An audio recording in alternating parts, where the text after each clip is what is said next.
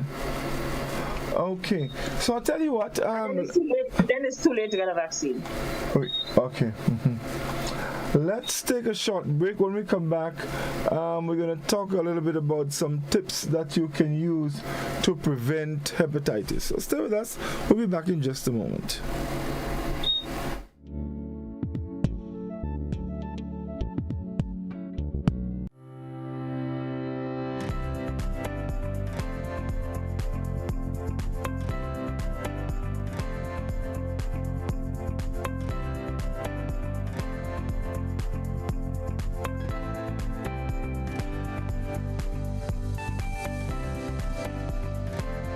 It's the 4th edition of Hubbard's Live Free for 1 year promotion. Cuatro Punto Cero. It's unbelievably amazing. You can win free fuel, free drinks, cash prizes, free property and vehicular insurance, free cable, TV and internet, free electricity, free coke, free water, free cooking gas, free paint supplies, free passes to Sunshine Promotion events for 2023, free groceries, all for 1 whole year. And every winner receives a lunch package. Be sure to fill out the entry forms and enter it into the marked entry boxes at all Hubbard's departments and at participating outlets. Promotion runs from April 1st to September 30th, 2023. Draws will be held every 2 weeks. Terms and conditions apply. If there was ever a time to keep and stay healthy, it's now. We at Hills and Valley are here to help you take deliberate steps to maintain your health. We stayed true to maintaining the most comprehensive rates while stocking the widest range of medicines and health devices, including personal protective equipment. There are so many benefits shopping with us. You get great savings through discounts for senior citizens and reward cards for loyal customers. Ask about owning yours today. Visit us at Halifax and Grenville Street, St. George, Jubilee Street opposite the Grenville Bus Terminal, and at Hillsborough, Carrico. Our wholesale distribution on Halifax Street also stocks the widest range of pharmaceuticals. We are with you on the hills and in the valleys. We are Hills and Valley Pharmacy. Calypso is alive and well. The Melody Papitet Calypso semi-final is on Sunday, July 30th. Progress Park in St. Andrew from 5 p.m. as we conclude semis weekend. 19 Calypsonians, 2 songs each. The hard-biting lyrics, the peacock, and the kicks on one big stage. Admission $40. It's Kaiso, and Bo Kaiso. So if me shall say you want pizza to be an NP. Visit www.spicemasquerade.com for everything Carnival. This Sunday, July 30th, all roads lead to Progress Park. It's the Melody Papitet Calypso semifinals. Who will progress onto the March Gras?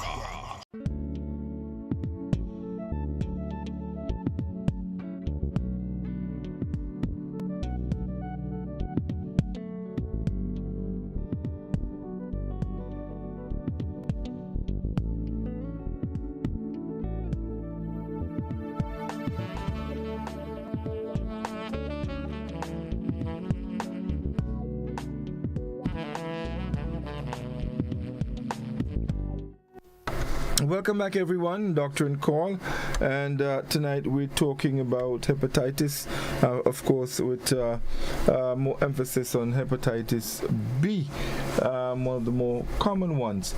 And folks, the telephone line is open. The number is 435-2041.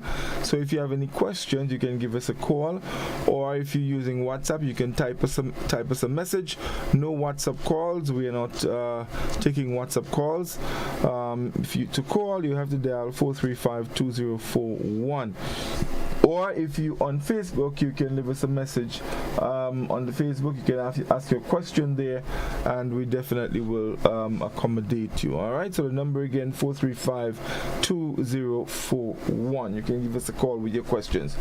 So, Doc, of course, it is said prevention is always better than cure. Yeah. How can we prevent hepatitis? What are some of the tips? So I think for us big people who have not had hepatitis and may not have had our vaccines, because, like I said, it only recently has it become one of the vaccines that are offered in the extended program of immunizations, right? So we know that our children are protected. People like you, I got it because of my job, and I got it. I was working in the ER, and that's probably before 1994. I got my hepatitis B vaccines. Okay? Right. Mm-hmm. But I think people can go out and seek. You can go to the health center and go to your doctor and get your hepatitis B vaccines, right? But I think the most important thing is the kind of lifestyle you live, right? In the case of hepatitis B in particular, we know it is spread by exchange of body fluids, which doesn't have to be intercourse, but which can also be intercourse, whether it's oral, genital or anal sex, right? Once there's broken skin and sharing and broken membranes or skin and sharing of body fluids, if one of you have, the other one can, well, you can get it. There's broken skin. But like I said, just playing sports, just simple contact sports, in a sense, simple contact sports, running, wrestling, all of that. Get your vaccines. It's one on day. If you had it today would be day one. You get the next one by August 25th, and then you get one in 6 months from today. And that's the end of your course, and you never need it again. So that's the only thing we know that can prevent it, apart from your lifestyle. Wearing condoms, making sure that you test, so if you have common contact, you check so you don't spread it to somebody else, right? And of course, if you have hepatitis B, please tell the person you're going to have intimate relationship with, right? If you're doing a sport, just get over there and get your vaccine, because you don't want to share it with anybody else. I don't know that there's much stigma, but it gets so sick, the nauseas and the vomit that you're likely to have, the weakness, the decrease in productivity, and those kind of phenomena that surround your well-being when you have chronic hepatitis B, right? It's something that is so highly preventable. And so I will tell people, get your post of hepatitis B. It's a pity we're talking about this now and Carnival coming, but if they start doing it here, we're ready for next year Carnival and all the other things that we play. Football, play tennis, children romping, whatever it is.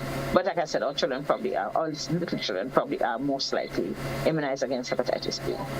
Right, yeah, because according to I was just looking at some information, while we were talking, and interestingly, the World Health Organization, WHO, estimates that 354 million people presently live with chronic hepatitis B and C globally. That's a lot of people. Challenge. B, yes. A is treatable. C is the one that has that is almost exclusively shared by exchange of fluids, especially through IV drug users, right? And like I said, it's costly. So it's actually cheaper to give the expensive vaccine because of the other challenges that it presents.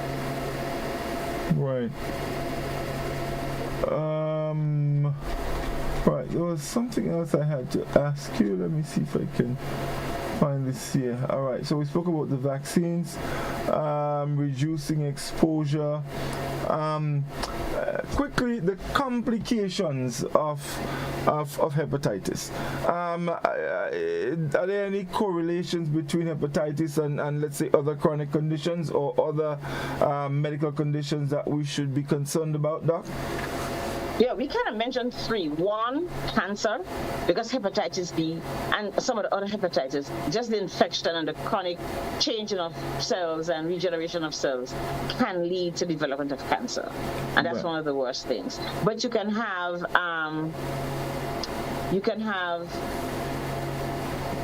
cirrhosis. And cirrhosis, because there's just so much breakup and putting up tissue, really affects how we live across the whole enzymatic melee, all the enzymes that we need to take care of our digestion and make sure the other hormones are ignited and all the rest of it, right? Controlling, like we talk about cholesterol and making sure that your brain is healthy, right? All those other diseases, right, are affected once your liver starts malfunctioning. Okay? Once your liver starts malfunctioning.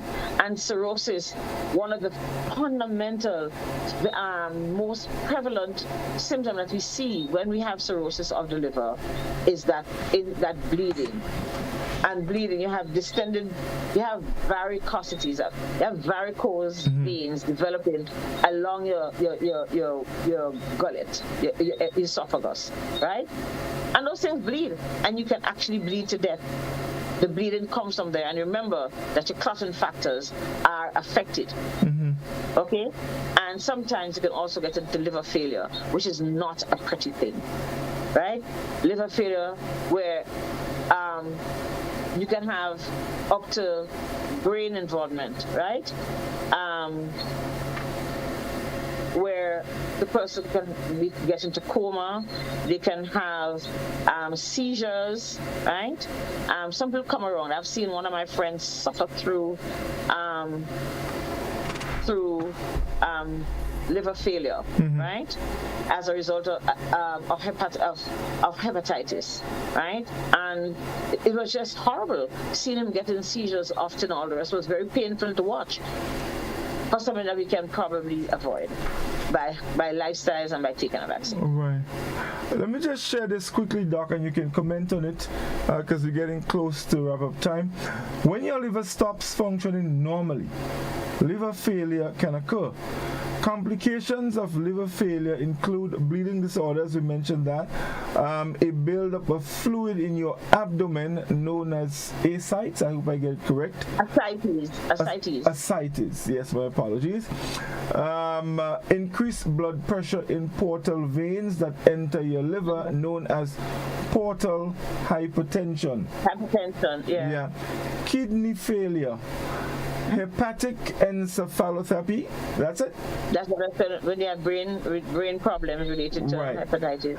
And that involves fatigue, memory loss, and diminished mental abilities. Hepatocellular carcinoma, that sounds something... Liver cancer. Liver cancer. And of course, the final one, death. Yes, and so all of these things are complications, and that is why I say to you, if you have a challenge where you start looking jaundiced, even if it's just because you're drinking alcohol, it might be leptospirosis, you need to go to the hospital so you can have proper investigation and proper treatment, because there are forms of liver disease that are treatable. Excuse me. And if you turn up in the early or acute phase of your disease, you may be salvaged. Some people sit around, no, my blood changing, that is why my eye them yellow, my body taking care of itself, it's breaking down these bloods. The truth is you're actually killing yourself slowly or quickly, depends on the severity of your condition. Right. And there's things we're going to have to do as a country, because at the end of the day, a lot of the things that we need to control has to start with the policy. Okay? Has to start with policy.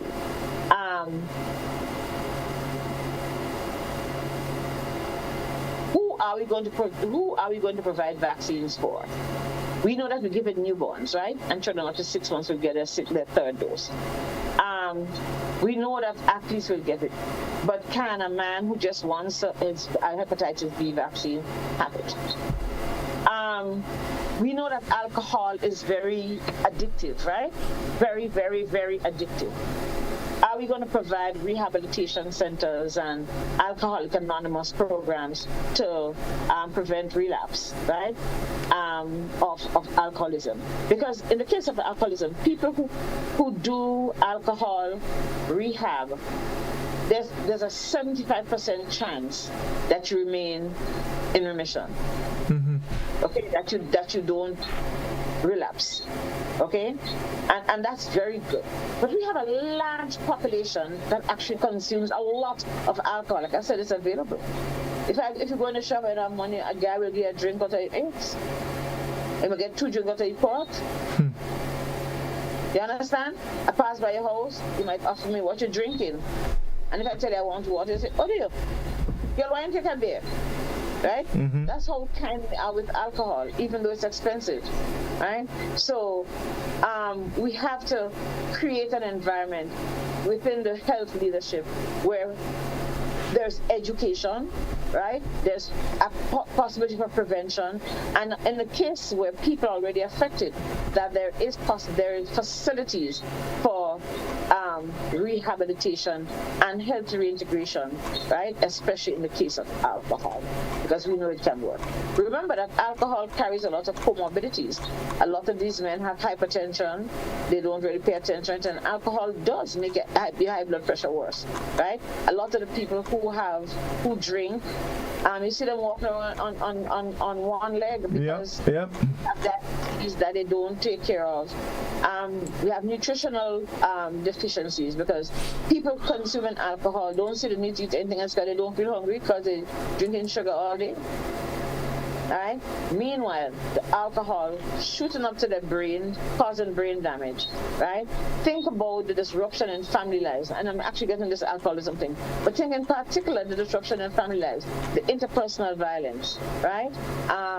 The physical conflict, not necessarily hitting, but the insults and the lack of respect and the fear and the trauma that happens, especially in children growing up from very young, where there's alcoholism with a lot of violence. It doesn't have to be physical violence. It can be verbal, right? Where your father comes home 2 o'clock every morning on the Friday payday, and he cusses your mother, and he cusses, and you wake all up and tell him go and cook food for him, right? And he does all of the stuff. There are a lot of layers on onion, so we have to make sure that we can provide health resources for prevention, right? We have to educate people not to make their children drink sour little rum, because that's an introduction, right? We have to make sure that there are laws, and there's an alcohol prevention law, right? That says you can't procure alcohol for children, right? If you procure alcohol for children under 18, you can go to jail, right? But how many people, I tell you, go to your grandmother's house and she give you sour little rum, that's sorry. Everybody forget there's alcohol in there. So the policy part is very important because it's also going to include enforcement of the law, right? We have to educate the police. You have to educate whoever the law enforcers are that you can't have people drinking rum willy-nilly.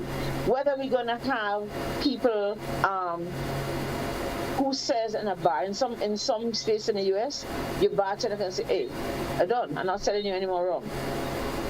Here, I've seen you say, it's a business are running, right? Without any ethical consideration, because you're going to have some ethical balance. But that is going to come with, that kind of change is going to come with education of merchants and people who own restaurants and everything else. So they could understand, yes, we want to sell alcohol.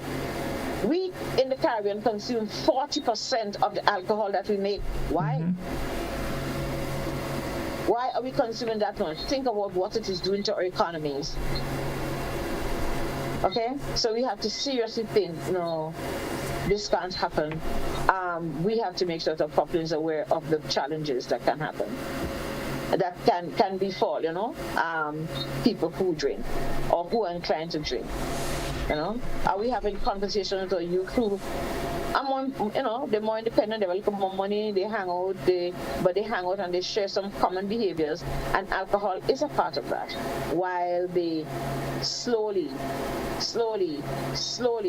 right, creating insult on the liver, one of the most important organs in your body, that organ that regulates almost every single chemical function in your body.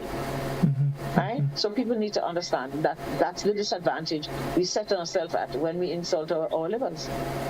Right. So, Doc, we practically out of time, but I just wanted to go back a bit and just remind our listeners and viewers, when we speak of hepatitis, what it is.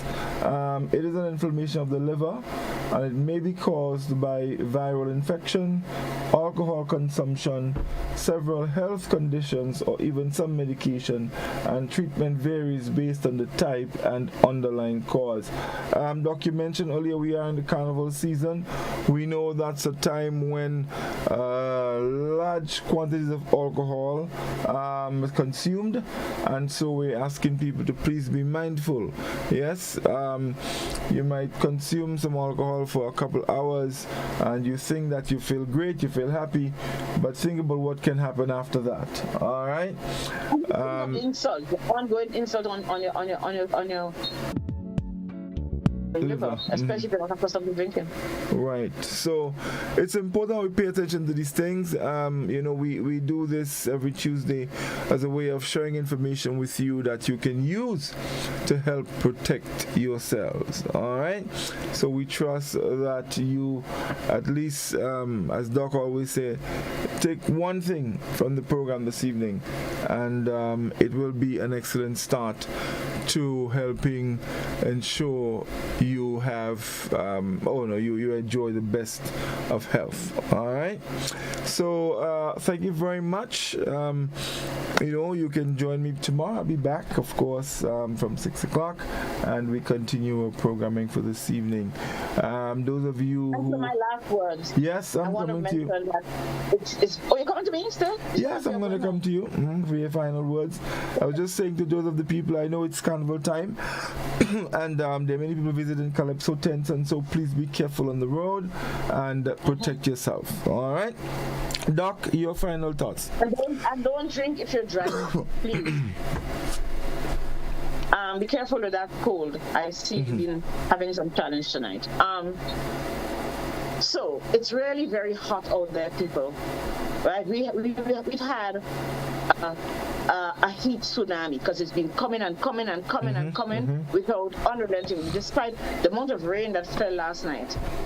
A lot of rain fell at night where I live, right? Oh yeah. And I reached down. But I reached down the junction and town dry everywhere, dry. Well, this could be a beach day, and then it rains once in town today, and I'm hearing my mother said it rained all day at home. So there is a lot of heat. This is what the weather is like.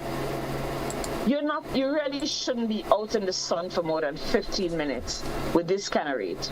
I know we're going to be masquerading, we're going to be on the road.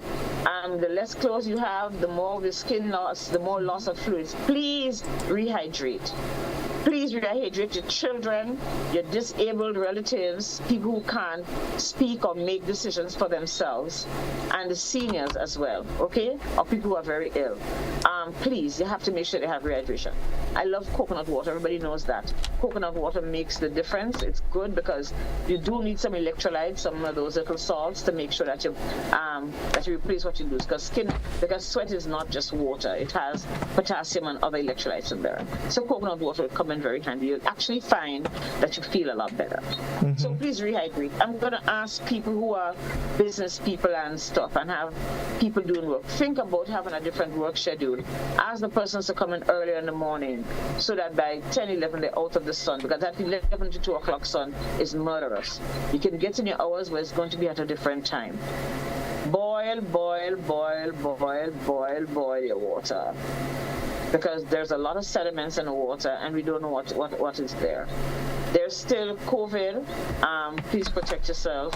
Please do your 6 feet as far as possible. You don't have to be up in everybody's face. No, don't allow them to come in your face. There will be gathering, but you can still be safe. You can wear a mask. Yes. There'll be big gathering. White in the moonlight, pure white, light white, I don't know, all the whites and all the feds. There's big feds. And people are going to come out. A lot of people coming here. Please protect yourself. And there's mosquitoes that are very likely, especially with this rain, to be present, that are dying, no pun intended, to give you some dengue and chikungunya and Zika. Yes, so indeed. Please protect yourself.